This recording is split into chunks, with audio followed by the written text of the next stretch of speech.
নমস্কার বন্ধুরা, welcome back to my channel. তো বন্ধুরা, একটা নতুন রেসিপি নিয়ে আবারও চলে এসেছি। তো বন্ধুরা, যারা যারা আমার চ্যানেলটি সাবস্ক্রাইব করোনি তারা নতুন ভিডিও পেতে অবশ্যই চ্যানেলটি সাবস্ক্রাইব করো। আর যারা যারা চ্যানেলটি সাবস্ক্রাইব করেছো তাদেরকে অসংখ্য ধন্যবাদ। তো বন্ধুরা, আজকে আমি বানাবো ম্যাঙ্গো কুলফি। তার জন্য দুখানা আম নিয়ে নিয়েছি। আমগুলোকে মাথার দিক থেকে কেটে বীজগুলো ভালো করে বার করে নিয়েছি। অন্যদিকে একটি পাত্রে দুধ জাল দিতে দিয়েছি।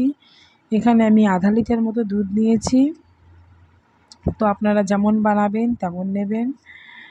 তো বন্ধুরা দেখো, ভালো করে ফুটতে রয়েছে দুধখানা। তো এবার আমি এর মধ্যে দিয়ে দেব গুঁড়ো দুধ, যাতে দুধখানা ঘন হয় তার জন্য দেওয়া। তো দুধখানা দিয়ে ভালো করে নাড়তে হবে। তো দেখো বন্ধুরা, এবার আমি দিয়ে দেব 1 চামচ মতো কাস্টার্ড পাউডার, যাতে কালারটা ভালো আসে। আপনারা না চাইলে নাও দিতে পারেন। তো বন্ধুরা, ভালো করে নাড়তে হবে। এবার কাস্টার্ড পাউডার দেওয়ার পরে এবার পরিমাণ মতো চিনি দিয়ে দিতে হবে। আপনারা যেমন মিষ্টি খান তেমন দেবেন। এখানে আমি 4 চামচ চিনি দিয়েছি। চিনি দিয়ে ভালো করে ফোটাতে হবে। দেখো বন্ধুরা, মিশ্রণটি ঘন হয়ে এসছে।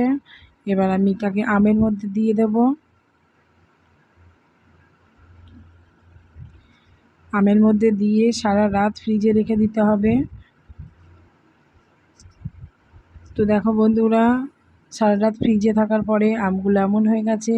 এবার চলো দেখি আমগুলো কেটে নিই।